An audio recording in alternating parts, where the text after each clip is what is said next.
And welcome to the beginning of our Murphy theme year. I'd like to begin by thanking the Murphy program itself, and especially Shinyi and Henrietta, who did so much to help us bring in Luis. I'd also like to thank Jose and Anne, who are two of the faculty folks who were instrumental in bringing Luis as well. And I've got some written comments here, so I'm going to start off by reading those. I can't imagine who better to begin this Murphy crime theme for the 2011-2012 academic year than Luis. After all, in The Devil's Highway, Luis explores human smuggling, narco trafficking, criminalized migration, and an immoral immigration policy, all in a humanistic and I think very beautiful way. In all his writings, whether fiction, poetry, memoir, or journalism, he's a compassionate champion of the most victimized and downtrodden, while at the same time showing a nuanced understanding of the complexity of assigning blame.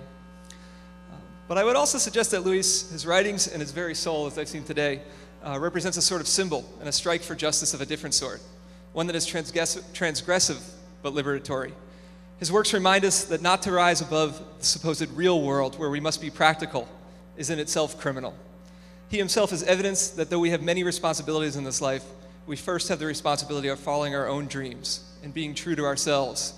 And to do anything less is a crime against our past, our personhood, and maybe humanity itself. So we should, as he tells us in his writings and has done with his own life, head off into the wilderness, recognize the hauntings and spirits around us, and embrace the miraculous. To not do so is to become both victim and perpetrator. To do so is to become truly human. And now I'm really thrilled to introduce Luis Urrea.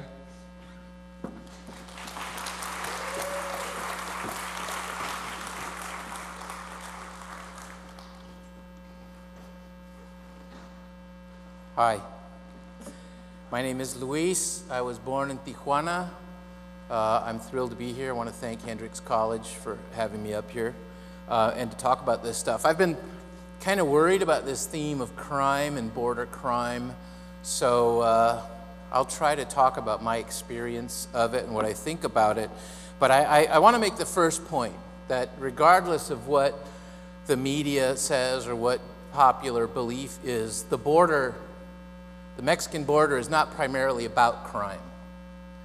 Not everybody's a criminal, and it's not a criminal zone, but things happen there that are really hard to deal with.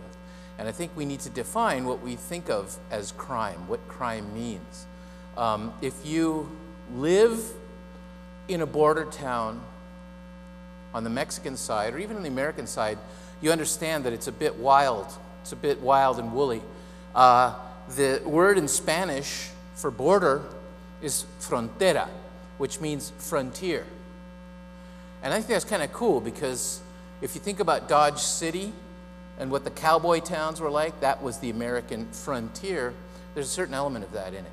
So you have to think about that first, I think, what constitutes crime.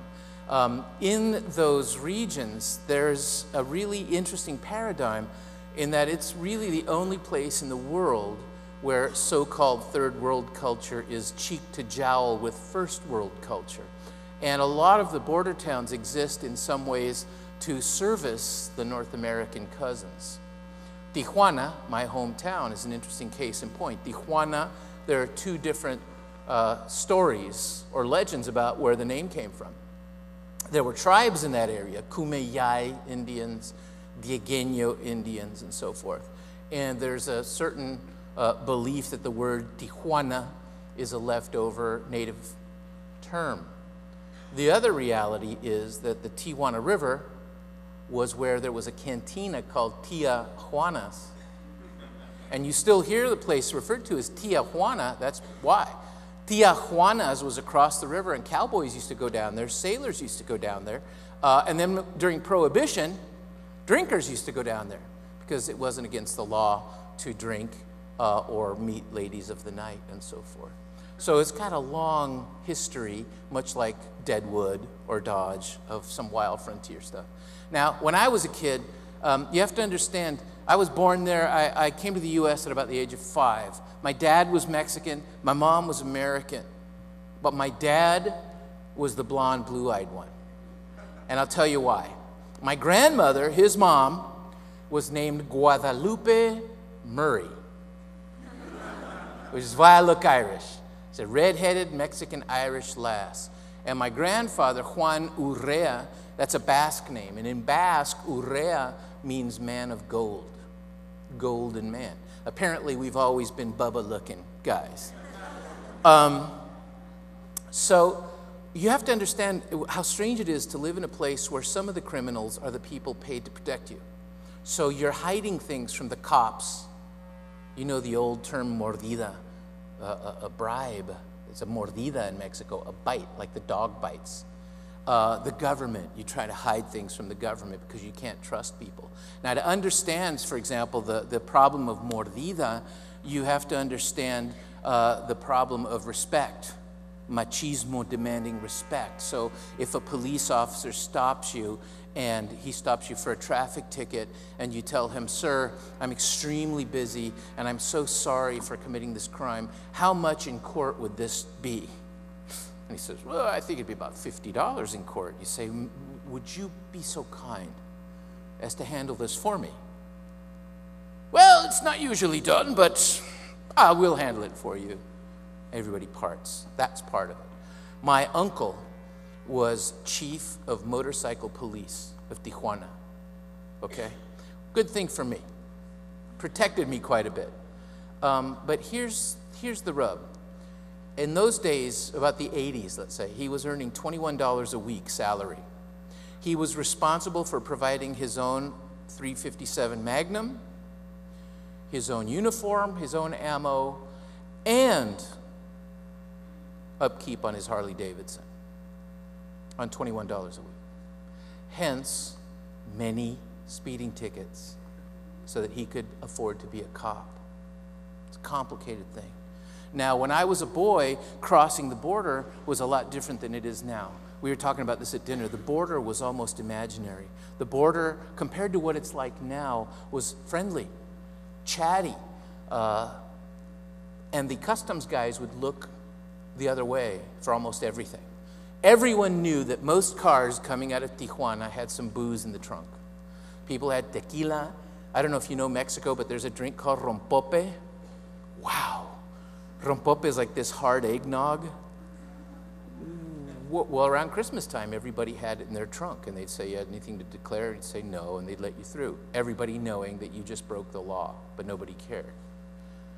My grandmother, Guadalupe Murray, used to smuggle parrots. She would smuggle parrots in her cleavage.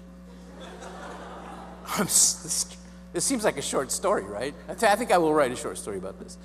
And she used to give them a drop or two of tequila and wrap them up in a little tissue and stuff them in her voluminous cleavage.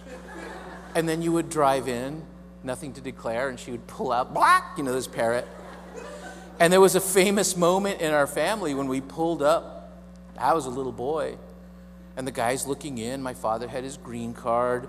She had her passport or whatever, her visa, and I'm in the back seat.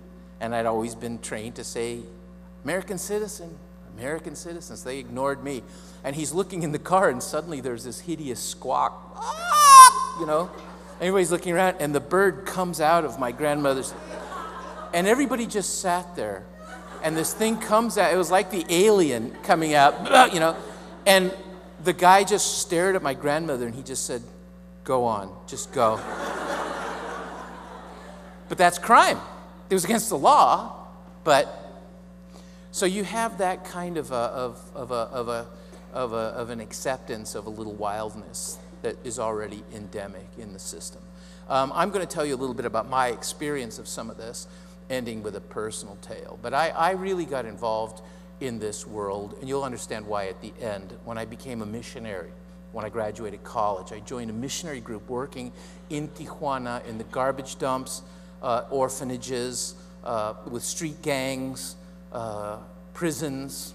Now, Tijuana, for example, has a prison for children. Not a reformatory hardcore prison for kids that age out of this prison at about 18. And there are kids in there for such things as stealing food, and there are kids in there for such things as murder and rape.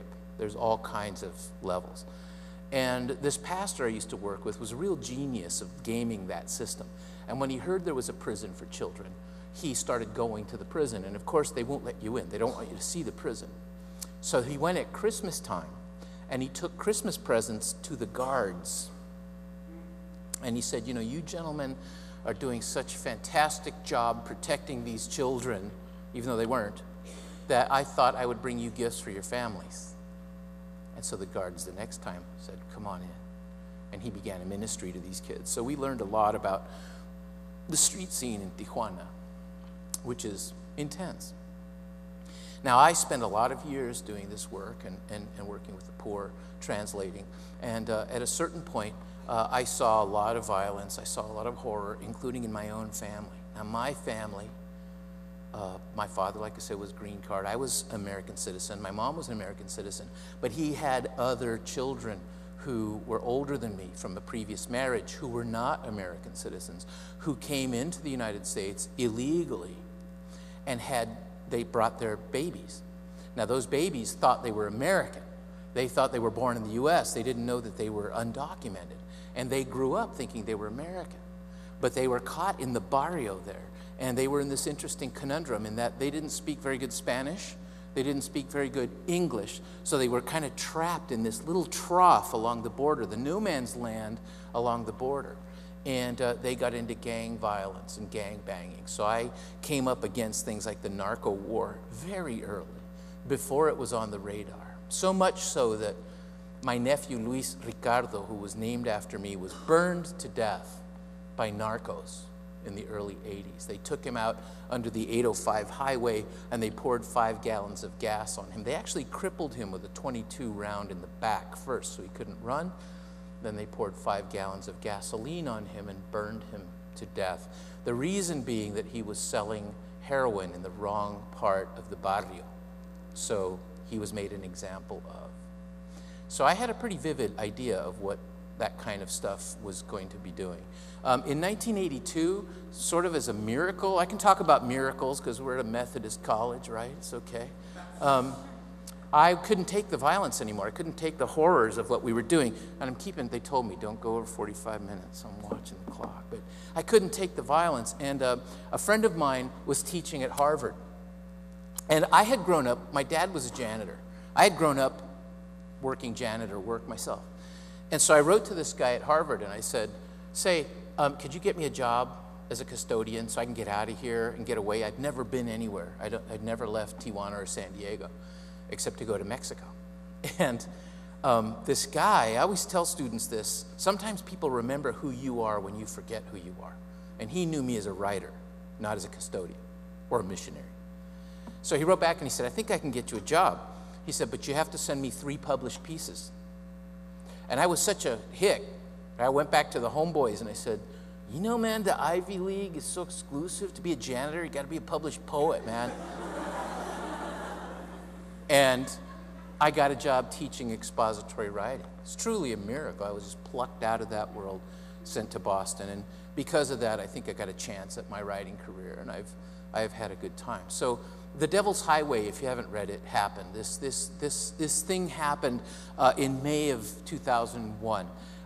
Just when President Fox in Mexico and President Bush in the United States were working toward border accords. They were going to have border reform, and it was based on, for the first time, money. President Fox, both conservatives, President Fox decided to get rid of all the human rights complaints, all the humanitarian things, all the usual things that were bandied between the two governments, and he came to Bush and he delineated, being a Coca-Cola executive, he was the first Coca-Cola executive to be a president in Mexico, how many billions of dollars profit were in it for the US outside of NAFTA. And they were making this accord, which was derailed by 9/11. These guys were down in the state of Veracruz, and they were suffering horribly. Veracruz was the last state to send undocumented people north. They were the last and the least percentage-wise of people because they had small plot farms. And many of the people who would have come north when they started starving had coffee to fall back on. They were growing mountain coffee. And the coffee prices fell out that year, and they were finding themselves in serious trouble. Now, the outlaw organizations that were taking over smuggling, these big mafias, have a complete science now. And I predicted in that book, and I've been saying for a long time what has in fact happened now, that narcos were going to take everything over, that you are not going to hear about immigration. You're going to hear about narco insurgency, which is what's happening.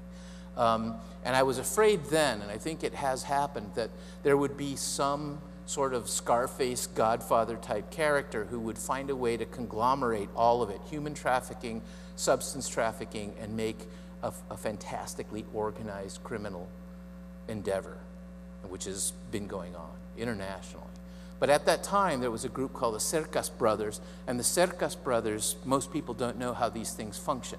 The days of the wily coyote hanging out at the border who will take you across for 50 bucks have gone. The Cercas brothers are in Phoenix, or were, and in deeper Mexico. One brother was in Phoenix and one was a free agent in Mexico. And they had levels of operatives. And the first guy in the organization is called El Enganchador, the hooker. Not hooker as in prostitute, but I know some of y'all are fishers. Fishing. He set the hook, fishing.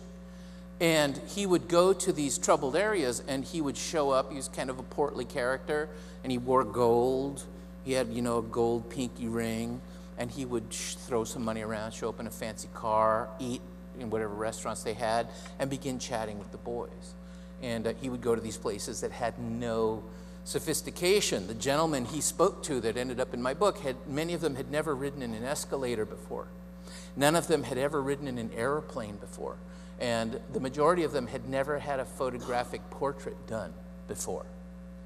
So this guy's named Don Moses, Moises, and he shows up and he starts hanging out with these guys and he starts telling them, you know, boys, I've got something you can do in the United States. And let's face it, the United States, they welcome you. They claim they don't like it, but they need you to do the work. This is easy work. Florida, picking oranges one summer, sun-kissed. How hard can it be? You're hardworking boys.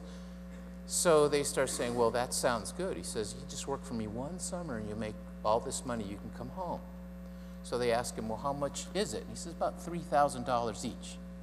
And they're like, well, if I had $3,000, I wouldn't need to leave home. So he says, well, let me talk to the boss. Picks up the cell phone and he calls his boss who's traveling around Mexico. His name is Chespirito. Calls him up and he does this little bit of theater. Boss, I have some muchachos here, hardworking boys, but they can't afford the trip. I don't know what to do. I wish we could help them. These are the boys. And he listens and he says, well, really? No. Oh, you know, you're a prince. You are a prince, boss. Thank you. And he hangs up and he says, just for you. Boss will lend you the money. We'll cover it. We'll provide the bus transport. We'll take you up to the border. We'll get you across, get you to Phoenix, and then you go to work. He says, of course, this is not a ministry. It's not free. So we are going to charge you 7 to 11% interest compounded monthly. These are men who've never had a credit card. They don't know what interest is. They think, well, that's cool. Okay. So what they've done is they've signed themselves over for white slavery because they can never earn enough money to beat the growing charges that they accrue. And as he signs a contract with him, he says, oh, by the way, just to make sure you comply, you're going to give me all deeds to your property, your house, your family, and if you skip out on your debts, I'm going to come for your wife. I'm going to put her out. I'm going to use her.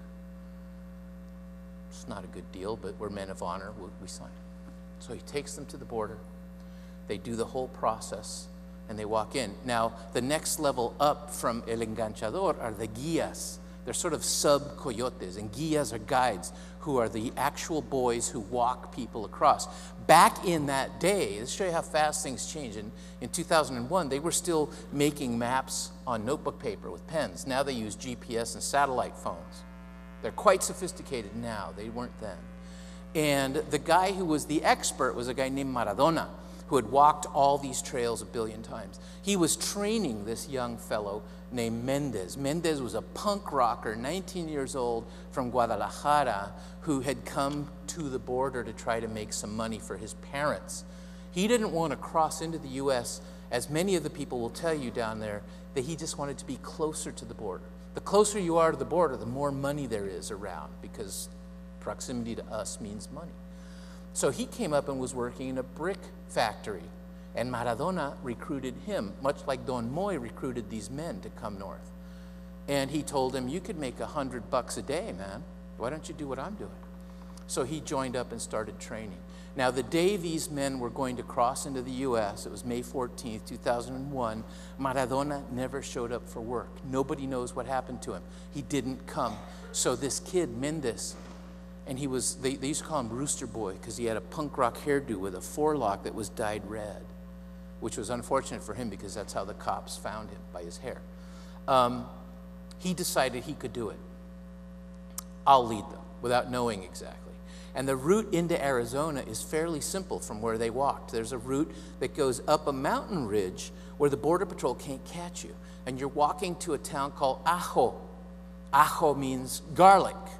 And there are 3 passes out of the mountains down into Ajo. So they walk for 2 days up the mountains until they see Ajo, and they go down a thing called Bluebird Pass. They walk right into town, get a drink of water at a public spigot, and there are women who work for the organization who drive up and down the highway, and as soon as they see the group, they cell phone. And on the Indian reservation, the Papago reservation, or Tohono O'odham, there are trucks hiding behind people's trailers. They pay people $500 a night to park it at their house. She calls, truck picks everybody up, goes to Phoenix. They have rented houses, and they have houses all that have attached garages. And they hit the automatic garage door, they drive into the house, close the door. No one ever sees these guys. And then they take a bus to Florida. It's a very smooth operation. So Mendez is walking up the mountain with these guys. Remember, he's 19 years old. He has a group of at least 26. It could have been 30, 32. Nobody knows how many guys he had with him. And they get up to the point where they're looking down Bluebird Pass at Ajo. And they decide, we're going to go. It's about 11 at night. And they start walking down the hill into Ajo, and spotlights illuminate them. Mendez, being inexperienced, panics, and he starts to run. And he runs west, and the men follow him. And because they're running, they start throwing their water bottles and dropping their water. And the mountains, of course, the ridgelines run north and south. They're going west. And they run past the end of a ridgeline without knowing it and hide. It turns out the Border Patrol was catching a group farther down and had lit that group up, and they got hit by the splash of the light, okay? They're on the other side of the ridge. They regroup. It's midnight. It starts raining. And they're in high spirits because they think, wow, man, we made it all the way here. We escaped the Border Patrol. It's raining. How bad can this be? It's going to be a lark. It's easy. We've made it. So Mendez starts walking north on the other side of a ridgeline in the dark. They follow him. He says, there's another pass up this way. We'll take that. They walk up, and when they find what they think is the pass, they enter it, and it's a box canyon. They're completely enclosed, and they realize they've made a horrible mistake.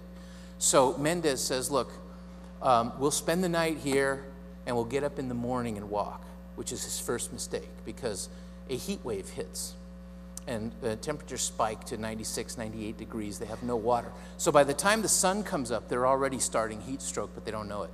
And then he begins walking in the sunlight, which is a doom, but he doesn't know it. Now, the Border Patrol taught me something you hunters probably know, that people tend to favor one leg over the other. And most people are right-handed, so this right leg is stronger. If you do work out in the gym or have a trainer, you know, they always know, what side you use, because you're stronger on one side. And as you're walking, man trackers know that if you go you know, you're pushed always toward the left if you're right-handed. And if you walk toward an obstacle, you go around it that way. And what happens is the obstacles, whether they're mountains, rocks, trees, you always go the same direction. And what it does is it turns you slowly until you're making a U-turn. And these poor guys walked all the way back to the Mexican border without knowing it. And at that point, they started the process of dying, which is a hideous death. I won't go into it. I'll talk. It's in the book. The Border Patrol mounted this massive manhunt to save them finally. I'm cutting for time, but it was the largest manhunt and rescue in Border Patrol history. And they got some of them alive, but 14 of these gentlemen died. And one of the guys who found them was a Mexican-American Border Patrol agent named Dave Fagan. You never know who you're talking to in the Border Patrol. You know, I was telling people this morning, one of my first Border Patrol agents I ever met, I thought he was an Italian. He looked like an Italian guy, and it turned out he was Mexican, but his name was McPherson. I was really baffled by the whole thing, but what do I know? I have a Murray grandma, right? But Fagan was out patrolling, and he found 2 survivors. And they told him that there were these men dead. And this agent, just to give you an idea what some of these Border Patrol guys are like, by himself walked 72 hours and backtracked every single one of the dead. And it so affected him that he left patrol and now does Keynote. He'd rather be with the dogs because he won't even talk about it. But he did tell me one thing he said you missed in the book. He said the worst one was I came into a canyon, and when I looked, there was a guy crucified. He said he was staring at me, and he said I was so freaked out I didn't even want to walk forward. He said it was the most frightening thing he'd ever seen, and the guy was just looking at him with no expression. And as he came forward, he realized it was somebody who had gotten in the tree to try to get shade and had died holding the branches, and he was dead, staring. And that pushed him out of active patrol.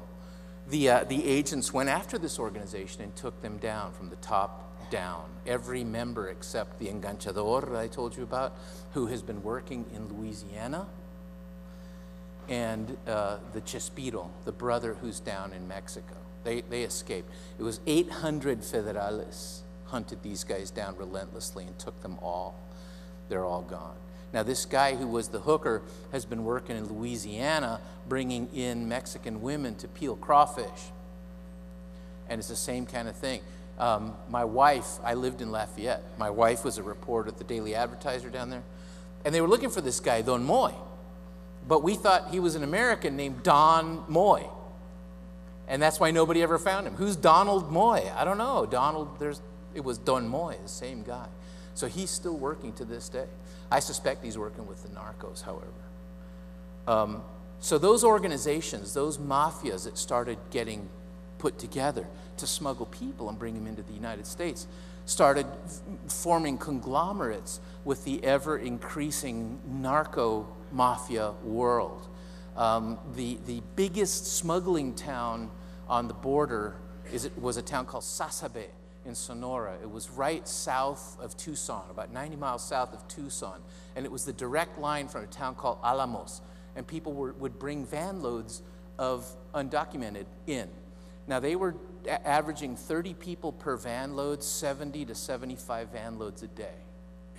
That's a lot of people. And I went down there. I went down there to hang out with them. I was introduced to the Beta Group, the Mexican, inviolate Mexican police force, the uncorruptible Beta Group that was in charge of keeping track of the Mexican side of the border. And Beta Group was in a really weird position because the Mexican government put them in the most dangerous region they could possibly patrol and would not allow them to have sidearms. The Mexican government also gave them fluorescent orange vests. So every time they'd go on patrol, everybody could see them from 20 miles away. They'd also been given a dictate.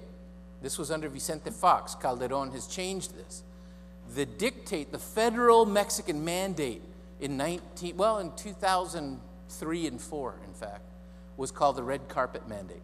And the red carpet mandate recognized that it is not illegal in any form for any Mexican to leave Mexico. And it is also not illegal for an illegal alien who has penetrated Mexico, which they don't like, from the south, to leave Mexico. Thus, we should make it very easy for anybody who wants to go north to go north. And the Beta group was given that responsibility. Keep them going. Send them to the U.S. So we went to Sasabe. Now, Sasabe is in this region, like I said, south of Tucson. To the west is one of the big narco ranches that was really taking over cocaine people. The police force in Sasabe at 6 p.m. would lock themselves inside the police station and not come out until morning. And the narcos would do things like bring people to their step and execute them and leave them on the step of the police station. When I got there the first day to meet them, the guy in charge was named Enrique Enriquez, which is fantastic. It's like something out of a South American short story, Enrique Enriquez. And I got out of the van, and he said, "You are so lucky." And I said, "Why?" And he said, "I've got a dead body over here. You know, home run, first visit, found a dead guy." And I said, "Wait, people die on this side?" And he said, "What's the desert, man? They die everywhere. We've got a dead guy in a trailer." And he started telling me this story about how the narcos keep them terrorized and how his job was to help people through. So he took me to the region where the vans come, Ladrillera. And one of the Beta group cops was from Tijuana, like me. And I was with a guy who wanted to make a movie of the book. So he wanted to be in the movie. And he was my paisano because we were from Tijuana. And we get out there and we're watching these vans come. And I'm listening to Enrique, and he's telling them, this will give you an idea how dangerous it is. He says, "Now, you're going to cross into the United States. I understand that you're doing this for your families. Nobody faults you for what you're doing. You're trying to save your family. You're trying to make a better life for yourself. We all know this." He says, "So you go through the fence," and he tells them, "Now the hills over there, keep away from them because there's gang rapes and torture going on up there. We know that much, so don't go that way. Skirt them to the east. Keep going." And he says, Tucson is about 2 hours away. It's 90 miles on foot. He'd never been north, so he didn't know.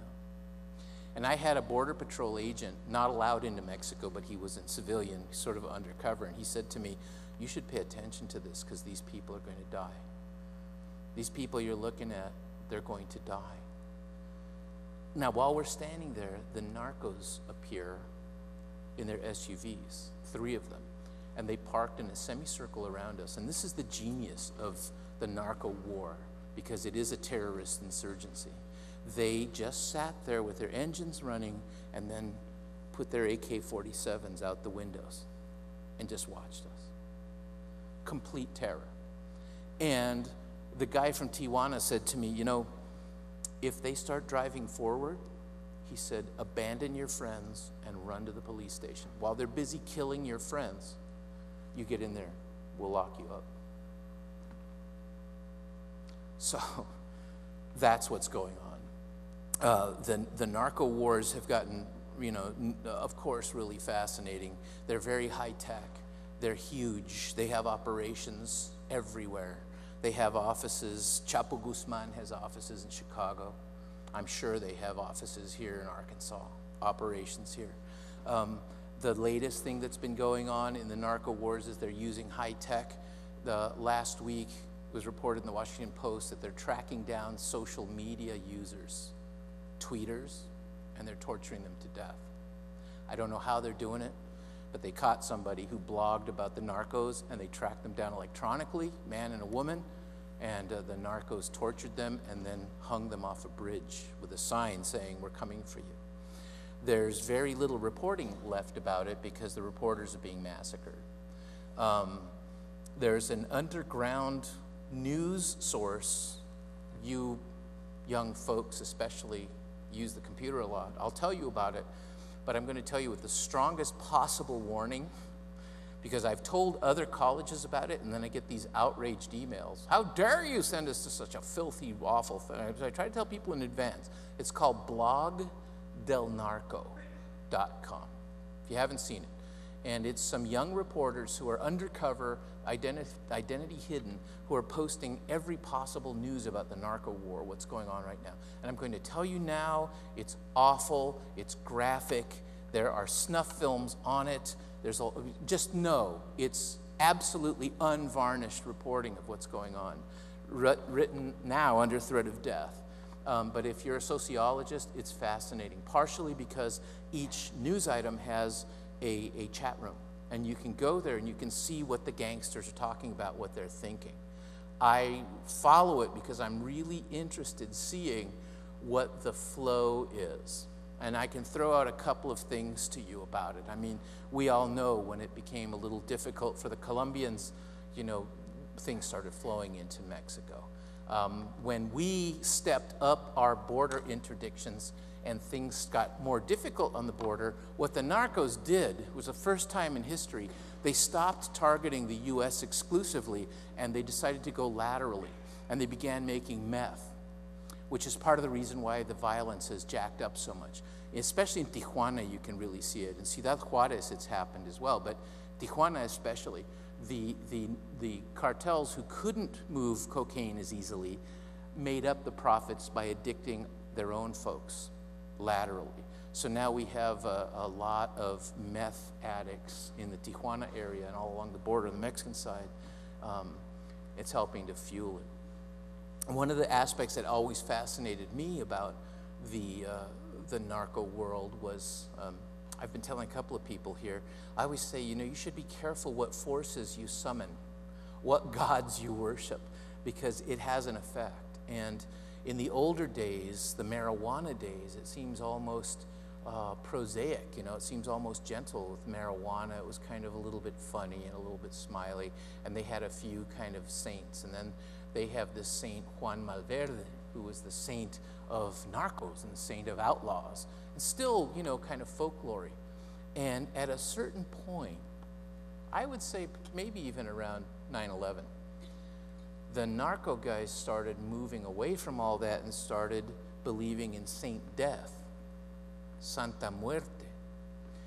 And as soon as people moved from Juan Malverde or Niño Fidencio or Juan Soldado in Tijuana, these sort of benevolent characters, to sort of worshiping Saint Death, all hell broke loose. It's really interesting. I always say, you know, be careful what you summon. What's fascinating to me as sort of a closet sociologist, anthropologist, observing stuff, is that I've seen the violence take turns that's almost demonic now in its intensity and wildness.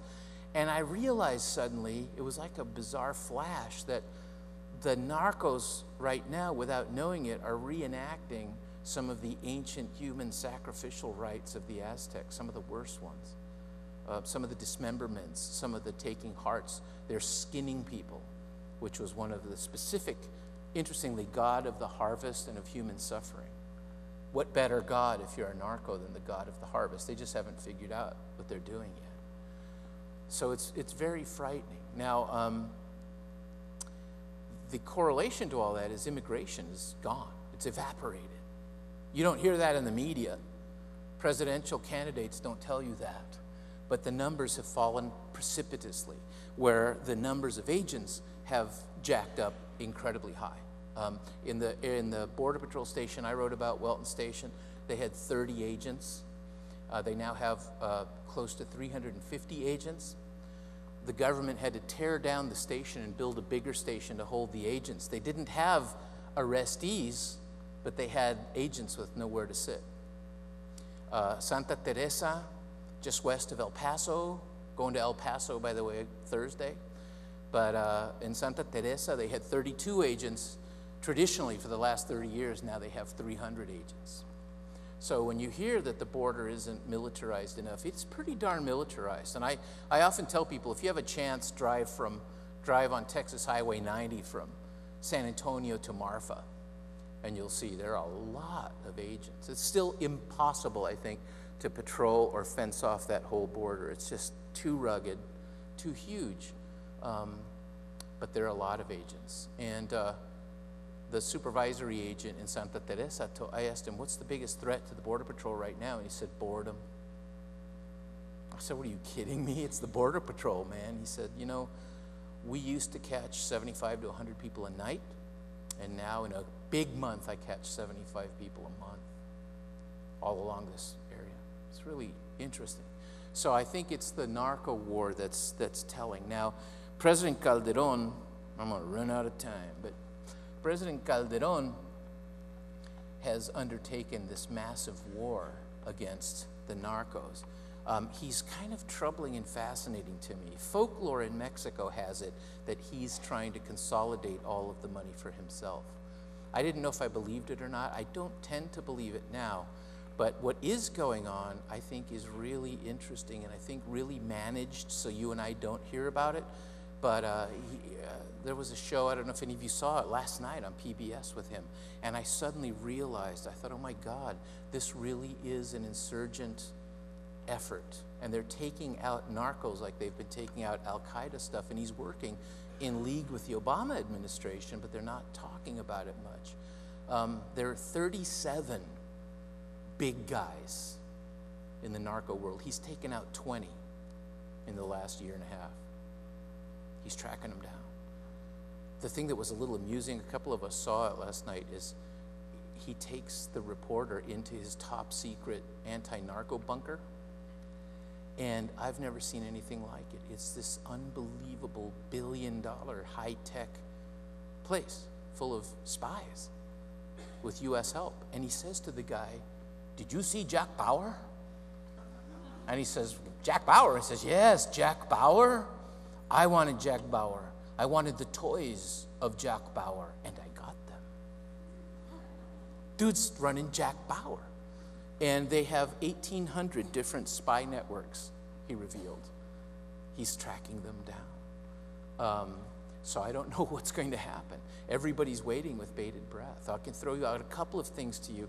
As the big guys go down, little splinter groups are showing up that are weirder and weirder. There's believe it or not, the Knights Templar are now riding in Mexico. And the Knights Templar are tracking down other narcos and assassinating them. There's a group called, basically, the Army of Satan. I don't want to meet those guys. And there's a little bit of an uprising in the populace now who have had enough. There are, poetry movements, art movements, human rights movements. There are huge marches. There has been a beautiful thing that just happened in Juarez where people went and "We love you, Juarez," in the face of incredible violence and fear. The recent massacre that happened at the Casino Royale, if you know about that, where narcos set fire to the casino and burned a lot of people. They're different. The U.S. said 51 or 2. Mexico says 63. Most of them women. Trapped. The population has had it. And you're seeing, again, in Blog del Narco, if you can even stand it, when you read in the comments, there are places where it's happening where people in the town, if they catch one of the bad guys on his own, take action and stop them. And I think that may be the only way, is if there's an uprising. But just remember, when you're hearing about the border, the real story, I believe, is that issue. And President Calderon said something so great last night. I didn't like him before he said this, in fact. I was really suspicious of him. Then I thought, oh, this is kind of cool, man. The guy asked him, well, what's it like dealing with the drug issue? And he said, well, it is like living in an apartment, and my next door neighbor is the largest drug user on the planet. And he said, people keep coming to my window trying to pass weapons and drugs through it. That's what it's like being in Mexico. And when I think about border crime, I have to think about our part in it. In El Paso, over 1,000 automatic weapons a week are sold into Mexico, fueling a lot of the killing. So it goes a whole lot of ways. Again, I have to reiterate, it's not all about this. And one of the tragedies, I think, is the years of friendship and community and family connections that have passed back and forth across that line are shattered. People are suffering massively right now. Some friends of mine, I'm going to, in fact, talk to them when I go to El Paso at the end of the week, but we felt that one of the things that hasn't been tried enough is art. I know it's a little weak. It's more impressive to have a machine gun. But politics haven't really worked, and force hasn't really worked. And I hate to say it, but religion has not really worked to stop this. So all we have is art. And we have this idea that it might be an amazing thing to begin what we call la serenata, the serenade, and to have people on each side of that border, musicians, gather once a year and sing to each other across the river to show that words won't die, words don't need papers, words can't be controlled, art can't be controlled by fear, and maybe try to build a bridge of art and hope. And the other thing I just want to throw out, I know I need some time for questions and so forth, is one of the things that's fascinating to me, and you'll see it in this sort of fun novel I wrote called Into the Beautiful North, is that there is a real vacuum of leadership in some of Mexico, and women are stepping forward. There's a feminization happening in Mexican power, which I think is unbelievably great. It's fantastic. And I'll just give you a little example, then I'll open it for questions. What I mean, you know, a lot of these places, men left and came here, and it's too dangerous to go home. So they're sort of lying low here in the United States, and there's a dearth of men. So there are places where women have to step up into the vacuum where they've never felt access to power before. And you're seeing female mayors, you're seeing, you know, more and more powerful women running these towns. And I think that is a fantastic, because we boys had a shot at it and screwed it up. So I'd like to see the women take over. In Tijuana, 2 young women, law students, broke the old boy network and took over the office that oversees child welfare in the orphanages and schools in Tijuana. It had always been a guy's position, always old boy network. These women went to all these orphanages and they told the directors, you have till such and such a date to clean this place up or you'll be prosecuted. Now, you remember what I said about the mordida at the beginning. A lot of these directors just figure, whatever, pay a little mordida, she'll leave me alone. These women came with the army. They showed up in a truck with soldiers, and if the place wasn't clean, the guys went straight to jail for abusing the children. Don't mess with mama. She's not going to let you do that. I think that was fantastic, and it struck a tone of power and respect and fear, which was awesome. So I don't know how women can take the reins in issues of the Narco War, the mind-boggling femicides that happened in El Paso, in Juarez, which I haven't even touched on. But it's time for change. People are wanting change, and I'm hoping that there will be change. Remember that Mexico's economy is actually rather booming. They have a lot of stuff going for them. The largest Home Depot in the world is in Mexico City. But the poor are completely at terrible odds at this point. And if you have nothing to eat, you have to go somewhere where you can eat. It's that simple. In spite of any propaganda you hear, it's not about gaming our system, it's about feeding your family.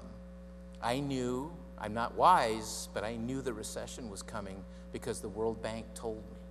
The World Bank has a remittance money wing that does nothing but research money going back to Latin America, and the money dried up. It dried up before our troubles started, and they knew it was a sign of something, they just didn't know what, but they thought we might be heading for a recession because those people on the ground stopped sending money home. And they thought that if in fact, they didn't factor in Narco War, but they thought if in fact there's a recession, those people will take that nest egg and go home with it. Once the jobs dry up, they're going to take it home. But now they're afraid to cross. So they're sort of here with that money they earn. It's interesting. So it's a time for great change, and it's a time for great opportunities if we don't grow weary and we don't succumb to propaganda and fear. Anyway, that's what I've got to say. That's what I've seen. And I'm still writing about it. I'm fascinated by it. You know, I still do work with the Tijuana garbage dump. People always ask about that. We help a couple of families out. You can't save the world, but you can pick your battles, and I'm trying to do that. The thing I'm working on right now is deported veterans. But there are a lot of veterans who fought for the U.S. who were not documented, and they thought if they fought, if they went to the Middle East, that they had proved their worth to the government, and then they were deported when they got back. And I think that's a very interesting story, so I'm investigating that and going to write a piece about that in the next year for them. So that's it. I'll take any questions anybody has or want to talk about stuff. Thanks.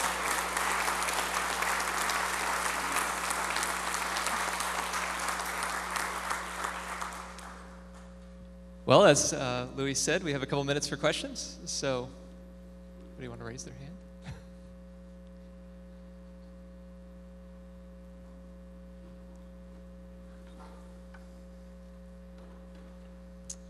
Yes, you said a lot of details when you were writing The Devil's Highway about the trafficking and the actual process and the operation, how past the border, what happened, but yet Mendez has never talked. Can you elaborate on how you got this information? Oh, yeah. She was asking about, if you didn't hear, about Mendez and how I talk about him and his not speaking. He's an interesting character, you know. Like I said, they called him Rooster Boy. And we were talking at lunch a little bit about this. When I was researching the book, it was an ongoing investigation. Some American lawyers got hold of the survivors, and they sued the American government for not having drinking water on the Devil's Highway. You might have heard about it. It started a flurry of fury at Fox News and stuff. That, you know, oh, they sued us for no drinking fountains. Well, the reason that lawsuit happened was because the lifesavers, who are religious, they're Christian organizations who were going out there, like Humane Borders and people like that, the Samaritan Patrols, had water stations, and the federal government made them take them down. If the water stations had stayed in place, none of these people would have died. So American lawyers, seeing a point, they jumped on it and talked these guys into taking part in a civil suit for however many millions against the government. So the survivors were kind of sealed off from us. But the lawyers who were representing them gave us a lot of material. And some of the material that I was given at the beginning of this, before some of the messages could get back and forth, were the actual interviews done by the cops and the federales on videotape as the men were brought off the helicopters. I mean, it was raw, right out of the rescue. And when you're listening to it, they're in a ward, and you can hear them talking about Rooster Boy. And you can hear the cops starting to get the idea that he's down the... So interview by interview, it's honing in on this guy. So by the end, it's like, tell us how he's guilty. They don't even care about the rest of the story. It's talk about him. So I got to know his lawyer. And he was up, you know, facing some pretty serious charges. And the morning of the trial, when they went to make their case, he surprised everybody by jumping up and saying, "I'll plead guilty if you don't kill me." It's pretty smart, actually, because he thought he might be executed. The lawyer, everybody was aghast. And so they found him guilty and sent him to prison. But word has it from the consulates that the Cercas gang, one of the things you have to do is, you know, like the mafia traditionally had this omerta, right, where you don't speak. You don't snitch. If you do snitch, you will die, but if they can't get you, your family will die. Now, his parents, as of the time he went to prison, had no idea what had happened to him. And one of the reasons he fell out with the Mexican consulate guys is he said, "I just have one request. Tell my mother in Guadalajara what happened to me. Tell her I didn't mean to kill those people. I got lost. I didn't mean for those 14 men to die." And they didn't do it.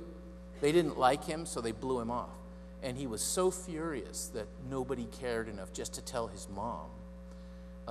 That was part of his silence. The other part was apparently he had been told that if he spoke, they would track down Celia Mendez, whose name he took as his nom de guerre, and make her pay for his snitching.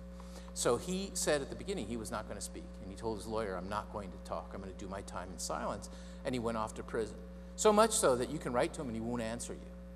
So I had to engage in an elaborate ruse by writing him a letter that I gave to the lawyer, and the lawyer would see him, and then he'd come back and he'd say, "Well, I think what he would say might be," which is how I got information. Now, when the film This guy bought the rights to the film. Hollywood's not like that. They're not that worried about ethics necessarily. And they wanted to get him to talk.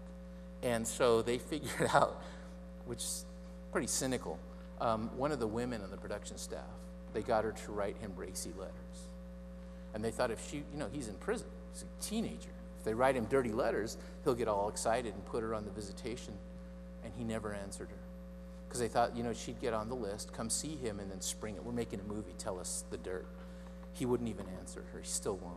So he's in Safford, Arizona, still. And, you know, I've written to him and told him, you need anything? Need money? You need, you know, cigarettes, chocolate? He just wants to be left alone. He wants to survive, and he wants to go home. And I think he's hoping against hope he gets home before his mom dies. She may be dead already. I don't know. So that's how. Sometimes you have to just find out peripherally, and sometimes you find out from, you know, family members. I was telling somebody earlier today that Raimundo Barreda, if you read the book, is a 56-year-old man who came with his son. And he didn't want to bring his son, but his son said, if you don't take me, I'll go alone. So he thought, well, I can protect my boy. And his boy died on the trail. And the eyewitnesses said that the dad had money. He had some spending money for them. And the boy died in his arms and slid out of his arms onto the ground. And they said the father went crazy and tore the money and threw it. And then he took off his shirt and ran out into the sun to be killed by the heat. Horrible story. And I got an email from that man's nephew. And none of the family knew because nobody ever told them what happened to these guys. They just disappeared until the bodies were brought home. They'd never heard what happened to him, how he died. So I wrote him back and I said, I'm so sorry. You know, I'm so sorry. I tried to honor him, but I'm sorry that you had to find out in my book. And he said, well, you made one glaring error in your book, you know. I was like, oh, no, what? And he said, well, our name is Maruri, you know. And he said, you said it's indigenous. It's mestizo. But the cool thing about this guy, and I will quote him because it made me cry, actually. He said, you know, I made that journey, but I got there before they did. I came before they came, before it was so dangerous. And he said, I came to the United States. I worked, went to community college, did all this stuff, undocumented. He said, you know where I am right now? Oxford University in England. And I thought, how the hell did you get to Oxford, man? Just paper. I don't know how he did it. But he said, I'm studying economics here. And when I graduate, I'm going to come back to the border and I'm going to try to fix it. And this is the direct quote. He said, I want America to know what one wetback can accomplish if given an opportunity. It just made me cry, you know. So that book haunts me, and those men haunt me. And I always feel like, you know, these were guys who were disrespected their whole lives, used, disrespected in death, used by the Mexican government, used by the American media, used by lawyers, just used. Like I said, you know, when I met them, they were already gone. I met them through their personal effects in Ziploc baggies. I smelled their rotting bodies. I had their body oils and body fluids all over my hands from where they melted in the heat. And the thing that was most haunting to me was a guy's comb, finally, that broke my heart. First days of the investigation. His comb had his hair in it still. Nobody knew who. Just number, you know, 37, whatever. John Doe number 37. Or their little sense of humor at the Border Patrol, Juan Doe. And I smelled him and I held him and I had his body oil on my fingers, and I realized that I had a responsibility to those guys to try to represent them. And sometimes I feel like they're in the room. Sometimes I feel them, even though it just may be fancy. But one of the lessons was I also owed it to the Border Patrol, and I didn't realize it at the time, but they forced me to see them as human too. So I'm thankful to both groups because I think they made me a better writer. We probably have time for one more question.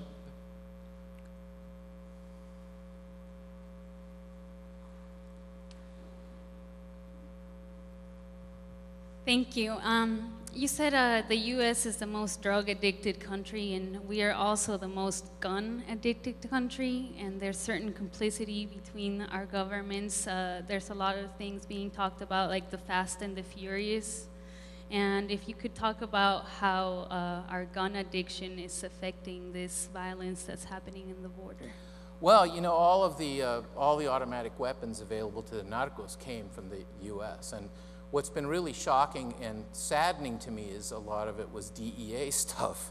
And the idea was that we will provide weapons and we'll track them down through the weapons, which may have been a good idea, but the weapons killed a lot of innocent people. The border milieu is so complex. You know, one of the things that bothers me about it is that it's so complicated, and we always get a soundbite, you know, and we hear on the media, just the words are so easy. Illegal, you're an illegal. Nobody even knows what the law is. Nobody knows what the law is. I've never heard Sean Hannity or any of the guys like Randy Rhodes on the left, either side, say, I'm going to take an hour of airtime and talk about the immigration law. They simply don't, so nobody knows what it is. Nobody knows what kind of law it is. And I always say, is it a felony? And people say, yeah, it's not a felony. Is it a misdemeanor? Yeah, it's not a misdemeanor. It's a civil law. It's a tort contracts and reform law. You know, George Bush wasn't kidding when he said it's the same law that governs your speeding ticket. Nobody knows that. So I always tell people, you're the computer generation, look it up. Title 8. It's not easy to understand, but it's there. You know, Title 8. I think it's chapter 1328. It's on Google. You can look up the law. It's very interesting. But, you know, things by the nature of the news cycle and so forth, I think, get reduced. So those issues of the weapons are really interesting. You know, I'm a guy. I like shoot-'em-up movies. You know, I have family that are in the military, and God bless them, and they've taken me to the shooting range, and I find out, wow, I'm really good with a gun. I didn't know it. But I'm watching what those weapons do in the hands of the narcos. It's really frightening. It's really frightening. You know, so that's just an issue. The take in Mexico is, if you want this to stop, stop using. You guys stop using cocaine, it's over. They're gone. Seems simple. Not that simple, right? We can't make everybody stop partying. So those things are at play all the time. And if you go down there, the milieu is so complicated. Like, you know, you wouldn't believe the levels of law enforcement and the levels of cross-border interaction that's going on. You know, they have guys, there's Native American trackers down there called the Shadow Wolves that are unbelievable. They come from reservations. A lot of them are Sioux.